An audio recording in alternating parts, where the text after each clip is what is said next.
بالله السميع العليم من الشيطان الرجيم. بسم الله الرحمن الرحيم. واعبدوا الله ولا تشركوا به شيئا وبالوالدين إحسانا.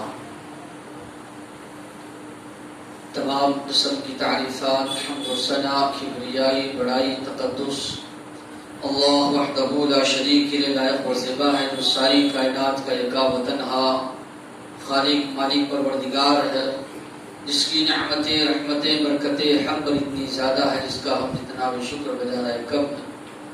درود اور سلامتی نازل ہو آخری رسول محمد رسول اللہ صلی اللہ علیہ وسلم پر، جن کو اللہ تبارک و تعالی نے اس کائنات کے لیے رحمت بنا کر مبعوث فرمایا تھا.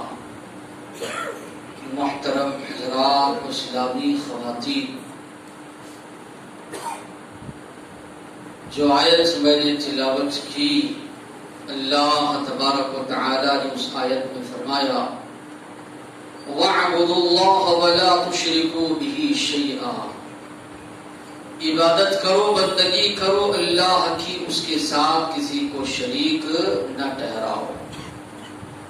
وَبِالْوَالِدَيْنِ إِحْسَانًا، اور ماں باپ کے ساتھ حسن سلوک کرو. اللہ تبارک و تعالی نے توحید کی دعوت، اپنی عبادت بندگی کی دعوت دینے کے بعد شرک سے روکا. عبادت کرو صرف اور صرف اللہ کی، بندگی کرو صرف اور صرف اللہ کی، اس کے ساتھ کسی کو شریک نہ کرو.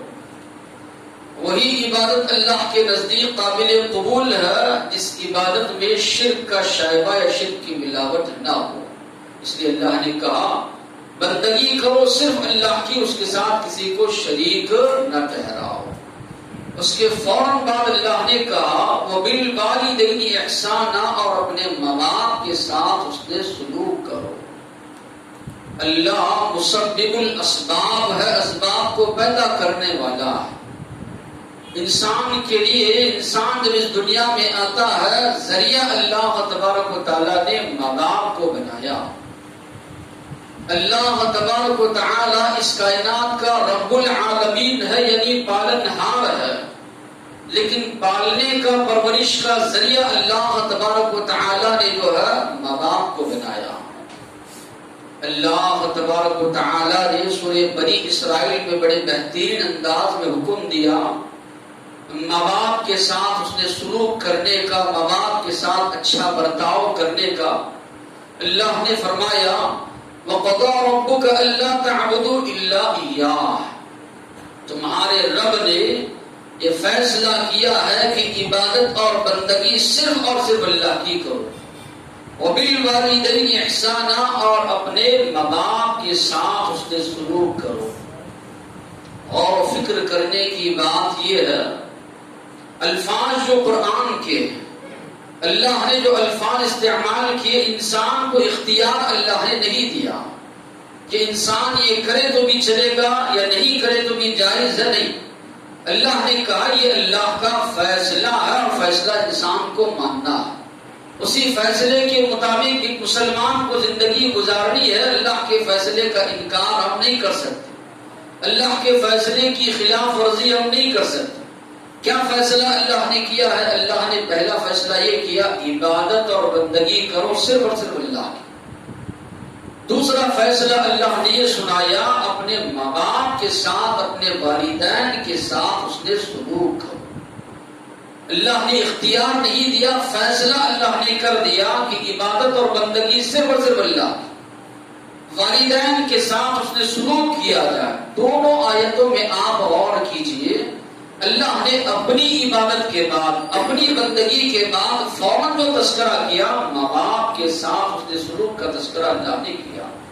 تو اسی سے ہم کو معلوم ہوتا ہے کہ حقوق اللہ کے بعد حقوق العباد میں، بندوں کے حقوق میں سب سے زیادہ بڑھ کر اگر کسی کے حقوق کی اہمیت ہے تو وہ والدین ہے. اس لیے اللہ تبارک و تعالی جو ہے اپنے حق کے بعد فوراً جن کا تذکرہ فرما رہے ہیں وہ والدین ہے، وہ ماں باپ ہے. تو اللہ نے کہا وَبِالْوَالِدَيْنِ إِحْسَانًا، ماں باپ کے ساتھ جو ہے حسن سلوک کرو. إِمَّا يَبْلُغَنَّ عِندَكَ الْكِبَرَ، ایک تو عام حکم دینے کے بعد اللہ نے کہا جب ان دونوں میں سے کوئی ایک تمہاری زندگی میں بڑھاپے کو پہنچا، اس لیے انسان جوانی کے عالم میں ہے، چلتا پھرتا ہے، اس کے ہاتھ پیر کام کر رہے ہیں، تب انسان دوسروں کا اتنا زیادہ محتاج نہیں ہوتا۔ بڑھاپے کی عمر کو انسان پہنچتا ہے تو اس کے اعضاء جواب دینے لگتے ہیں، جو محنت کرتا تھا، جو وہ کام کر سکتا تھا، وہ کام وہ نہیں کر پاتا۔ تو اللہ تبارک و تعالیٰ نے جب والدین میں سے دونوں یا ان دونوں میں سے کوئی ایک بڑھاپے کو عمر کو پہنچ جائیں، خصوصی طور پر توجہ دیتے ہوئے اللہ تبارک و تعالیٰ نے کئی باتوں کا حکم دیا۔ اللہ تبارک و تعالیٰ نے کہا فَلَا تَقُلْ لَهُمَا أُفٍّ۔ پہلا حکم اللہ تبارک و تعالیٰ نے یہ دیا، ان کے سامنے بلند آواز سے بات کرنا تو دور کی بات، یا ان کو جواب دینا تو دور کی بات، اہل فیل ان کے سامنے بکنا تو دور کی بات۔ عربی زبان میں جو سب سے کمتر کلمہ ہو سکتا تھا اس کا تذکرہ کرتے ہوئے اللہ نے کہا وَلَا تَقُلْ لَهُمَا أُفٍّ۔ اف تک کے الفاظ بھی تم اپنے والدین کے سامنے جو ہے مت نکالو۔ پہلا حکم اللہ یہ دیا۔ وَلَا تَنْهَرْهُمَا، دوسری بات اللہ نے فرمائی کبھی چھڑک کر ان کو بات مت کرو، چھڑکیاں دے کر جو ہے کبھی ان سے گفتگو نہ کرو، اس لیے کہ بڑھاپے کی عمر میں انسان کے اندر ایک چڑچڑاپن پیدا ہوتا ہے، انسان کسی بھی چیز کو بار بار کہنے لگتا ہے، ایک ہی بات کو کبھی کبھی بار بار دہرانے لگتا ہے، جس کی وجہ سے انسان کو غصہ آتا ہے۔ اللہ نے کہا ایسے عالم میں جو ہے ان کو کبھی چھڑک کر بات مت کرو، کبھی چھڑکیاں ان کو جو ہے مت دو۔ ولا تنہرهما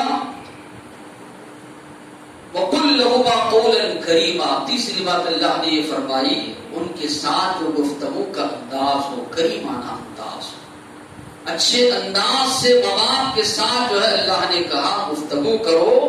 وَخْفِضْ لَهُمَا جَنَاحَ الذُّلِّ مِنَ الرَّحْمَةِ، اپنے رحمت کے بازو ان کے لیے بچھا دو۔ یہاں پر اللہ تبارک و تعالیٰ نے جو تذکرہ کیا، مفسرین کہتے ہیں پر کا تذکرہ کیا، انسان کے لیے تو پر نہیں ہوتے، پرندوں کو ہم دیکھتے ہیں کئی جگہ جو ویڈیوز وغیرہ بھی جو آتے ہیں، سانپ جو ہے مرغی وغیرہ ہے اس کے بچوں کو کھانے کے لیے آتا ہے، تو وہی مرغی جو بقیہ اوقات میں سانپ کو دیکھ کر دوڑ جاتی ہے، اس کے چھوٹے چھوٹے بچے ہیں تو وہ ڈٹ کر ٹہر جاتی ہے، مقابلہ کرنے لگتی ہے، اپنے بچوں کو بچانے لگتی ہے۔ تو یہی حال ہر ایک جانور کا ہے کہ جب بچے اس کے ہوتے ہیں تو وہ بچوں کی حفاظت کے لیے اپنی جان تک کی پرواہ نہیں کرتے۔ تو اللہ تبارک و تعالیٰ نے فرمایا ایک پرندہ جس طرح اپنے بچوں کے لیے پر بچھاتا ہے، ایک رحم اس کے اندر ہے، ایک ترس اس کے اندر ہے، ایک لگاؤ ایک محبت اپنی اولاد سے اس کے اندر ہے، تو اللہ تبارک و تعالیٰ نے فرمایا یہی رویہ یہی سلوک تمہارا اپنے والدین کے ساتھ ہونا چاہیے، وہی محبت وہی لگاؤ وہی دلی لگاؤ اپنے والدین کے ساتھ، اپنے ماں باپ کے ساتھ تمہارا لگاؤ ہونا چاہیے۔ ایسا نہیں کہ انسان کی نکاح کے بعد شادی کے بعد جو ہے آدمی والدین کی محبت دوسروں کے درمیان جو ہے بانٹ دے، نہیں، والدین کا جو مقام و مرتبہ ہے، ماں باپ کا جو مقام و مرتبہ ہے، اللہ نے کہا ان کی جگہ پر ان کا مقام و مرتبہ برابر ہے۔ تو اللہ نے کہا وَخْفِضْ لَهُمَا جَنَاحَ الذُّلِّ مِنَ الرَّحْمَةِ، اور اللہ نے کہا آخری بات اتنا ہی نہیں کہ ان کے ساتھ اچھا سلوک بھی کرو، اچھے انداز میں گفتگو بھی کرو، محبت بھی ان سے ہو تمہاری، ساتھ ہی ساتھ ان کے حق میں تم دعا کرو۔ دعا کے جو الفاظ اللہ تبارک و تعالیٰ نے انسان کو جو سکھائے ہیں، انسان اگر غور و فکر کرے گا اس میں، تو اللہ نے کہا رَبِّ ارْحَمْهُمَا كَمَا رَبَّيَانِي صَغِيرًا، اے اللہ بچپن میں جس طرح میرے ماں باپ نے میری پرورش کی، مجھے پالا پوسا، مجھے بڑا کیا، اے اللہ جو ان کے اندر محبت تھی میرے لیے۔ دیکھتے ہیں راتوں کی نیند جاگ کر والدہ جو ہے اپنے بچے کی پرورش کرتی، باپ جو ہے دن بھر تھکا ہارا محنت مشقت کر کے اپنے بچوں کی روزی روٹی کے لیے وہ کوششیں محنتیں وہ کرتا ہے۔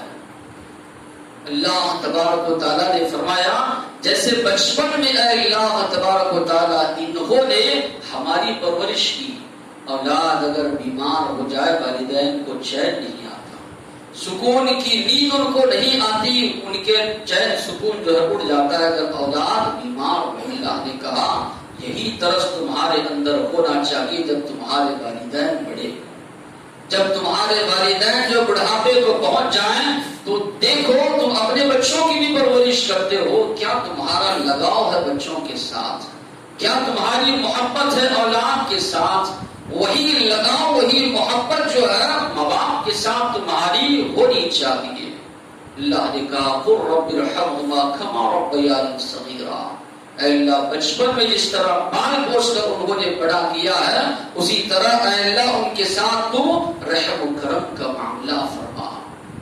اللہ تبارک و تعالیٰ نے سورہ احقاف میں فرمایا وَوَصَّيْنَا الْإِنسَانَ بِوَالِدَيْهِ إِحْسَانًا، ہم نے انسان کو یہ وصیت کی، ایک ہے نصیحت جو عام طور پر انسان کرتا ہے، دوسری ہے وصیت انسان جب دنیا سے چلا جا رہا ہے اہم باتوں کی طرف لوگوں کی توجہ مبذول کرتا ہے، میرے جانے کے بعد فلاں فلاں کام کرنا، فلاں فلاں چیز فلاں فلاں کو پہچانا، تو وہ الفاظ اللہ تبارک و تعالیٰ نے استعمال کرتے ہوئے فرمایا ہم نے وصیت کی انسان کو کہ ماں باپ کے ساتھ اس نے سلوک کرے، حملتہ امہ کرہا، ماں نے اٹھائے رکھا بچے کو تکلیف جھیل کر تکلیف برداشت کرتے ہوئے، ووضعتہ کرہا، اور جب بچے کی پیدائش ہوئی تب بھی ماں نے تکلیف کو برداشت کیا، وحملہ وفصالہ 30 شہرا، اس کے بعد 2 سال تک قریباً بچے کو دودھ پلاتی رہی۔ تو ماں باپ کے ساتھ اس نے سلوک کا حکم، ساتھ ہی ساتھ میں والدہ کو اور زیادہ بڑھ کر اللہ نے درجہ عطا کیا، وہ اس لحاظ سے کہ والدہ 3 معاملات میں والد سے مختلف ہوتی ہے، 3 قسم کی تکلیفات والدہ برداشت کرتی ہے۔ ایک تو بچے کو 9 ماہ تک پیٹ میں رکھنا، بچے کی ولادت اور اس کے بعد بچے کو دودھ پلانا، تو اللہ نے کہا ماں کو اور زیادہ بڑھ کر اللہ تبارک و تعالیٰ نے درجہ دیا۔ ایک صحابی آئے کہنے لگے اللہ کے رسول سے پوچھنے لگے من احق بحسن صحابتی، اللہ کے نبی سب سے زیادہ بہترین سلوک کرنے کا میرا حقدار کون؟ اللہ کے نبی نے فرمایا تمہاری ماں۔ پھر پوچھا اس کے بعد اللہ کے نبی نے کہا تمہاری ماں۔ پھر پوچھا اس کے بعد کون؟ اللہ کے نبی نے تیسری مرتبہ بھی کہا تمہاری ماں۔ چوتھی مرتبہ جب انہوں نے پوچھا اللہ کے نبی نے کہا تمہارے والد۔ تو ماں کو اور زیادہ بڑھ کر اللہ تبارک و تعالیٰ نے درجہ دیا۔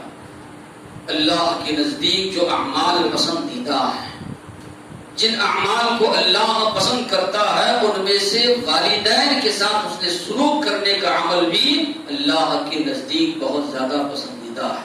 ایک صحابی آئے سوال کرنے لگے اللہ کے نبی سے ای العمل احب الی اللہ، اے اللہ کے نبی اللہ کے نزدیک کون سا عمل زیادہ پسندیدہ ہے، کس عمل کو اللہ تبارک و تعالی زیادہ پسند کرتا ہے؟ یہ جستجو یہ طلب انسان کے اندر ہونی چاہیے کہ ایسا عمل ہم کریں جو اللہ کے نزدیک پسندیدہ، ایسا عمل لے کر جائیں جو اللہ پسند کرتا۔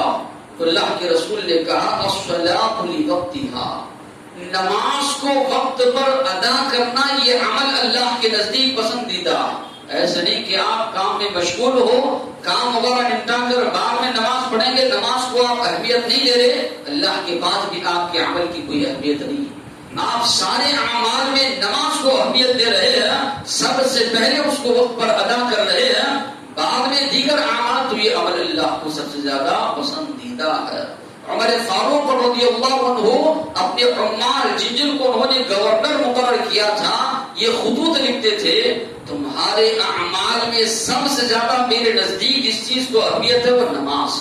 جو انسان نماز کو ضائع کرے گا وہ دیگر چیزوں کو اور ضائع کرے گا۔ تو اللہ کے نبی نے فرمایا اللہ کو پسندیدہ ہے یہ عمل، وقت پر نماز کی پابندی کرو، وقت پر نماز کو ادا کرو۔ وہ صحابی نے پوچھا ثم ایو، اس کے بعد اور کون سا عمل اللہ کے نزدیک پسندیدہ ہے؟ تو اللہ کے نبی نے فرمایا بر الوالدین، ماں باپ کے ساتھ اس نے سلوک کرنا۔ قرآن مجید میں بھی اللہ نے اللہ کی عبادت کے بعد ماں باپ کے ساتھ اس نے سلوک کا حکم دیا۔ احادیث میں بھی اللہ کے نبی فرما رہے ہیں پہلا عمل نماز جو کہ اللہ کی عبادت ہے، دوسرا عمل نبی کریم صلی اللہ علیہ وسلم فرما رہے ہیں ماں باپ کے ساتھ اس نے سلوک کی اللہ کے نزدیک پسندیدہ عمل ہے۔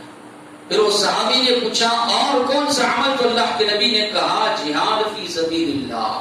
محدثین نے یہاں پر ذکر کیا، علماء نے جہاد سے پہلے تذکرہ اللہ کے نبی نے ماں باپ کے ساتھ اس نے سلوک کا کیا۔ حالانکہ جہاد اسلام کی نظر میں بہت بڑا عمل، اگرچہ کہ لوگوں نے غلط انداز سے اس کو پیش کیا۔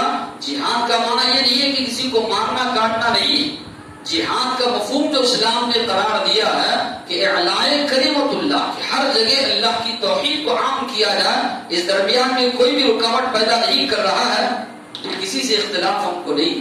ہاں دعوت اللہ پہ اگر کوئی رکاوٹ پیدا کر رہے ہیں، کوئی ایک مسلمان کی جان مال کو جو ہے دھکا پہنچا رہا ہے، تو اس صورت میں جو ہے اسلام اجازت دیتا ہے کہ وہاں پر جو ہے تو نبی کریم صلی اللہ علیہ وسلم نے جہاد کا تذکرہ جو ہے بعد میں فرمایا۔ آپ صلی اللہ علیہ وسلم نے پہلے جو تذکرہ فرمایا والدین کے ساتھ جو ہے حسن سلوک کیا جائے۔ یہ فین کو بند کیجیے تبھی چلے گا، ورنہ سب بند ہو جائیں گے ساری چیزیں۔ ایک تو فین بند کر، تو نبی کریم صلی اللہ علیہ وسلم نے جہاد سے پہلے والدین کا جو ہے تذکرہ جو ہے فرمایا۔ پھر اسی طرح نبی کریم صلی اللہ علیہ وسلم نے جہاد اور اسی طرح ہجرت کے برابر عمل قرار دیا والدین کے ساتھ اس نے سلوک کرنے کو۔ ایک صحابی عبداللہ بن عمر رضی اللہ عنہ کہتے ہیں اللہ کے رسول صلی اللہ علیہ وسلم کے پاس آئے اور کہنے لگے ابایعک علی الحجرۃ والجہاد، اے اللہ کے نبی میں آپ کے پاس آیا ہوں، مقصد یہ ہے کہ میں آپ کے ہاتھ پر بیعت کروں، اس بات کی بیعت کہ میں ہجرت اور اسی طرح اللہ کے راستے میں جہاد جو ہے کرنا چاہتا ہوں۔ اللہ کے نبی نے یہ سوال نہیں کیا جہاد کے لیے کیا تیاری کیے ہو، ہجرت کے لیے کیا تیاری کیے ہو، اللہ کے نبی نے یہ نہیں سوال کیا۔ اللہ کے رسول صلی اللہ علیہ وسلم نے پوچھا لک ابوان، یا تمہارے والدین یا دونوں میں سے کوئی ایک زندہ ہے؟ تو صحابی نے کہا ہاں اللہ کے رسول زندہ ہے۔ تو نبی کریم صلی اللہ علیہ وسلم نے فرمایا فاحسن صحبتہما، ان کے ساتھ اس نے سلوک کرو، اسی میں اللہ تبارک و تعالیٰ نے تمہارے لیے ہجرت اور جہاد دونوں کا ثواب اللہ نے رکھا ہے۔ تو آپ یہاں غور و فکر کیجئے کہ ہجرت کا معنی یہ ہے کہ انسان سب کو چھوڑ چھاڑ کر اللہ کی عبادت کے لیے نکل پڑا ہے۔ تو اللہ کے نبی فرما رہے ہیں اس کے برابر اللہ تبارک و تعالیٰ جو ہے اجر و ثواب عطا کرتے ہیں اس مسلمان کو جو اپنے والدین کی خدمت جو ہے انجام دیتا ہے۔ والدین کی خدمت کرنا یہ جنت میں لے جانے والا عمل ہے۔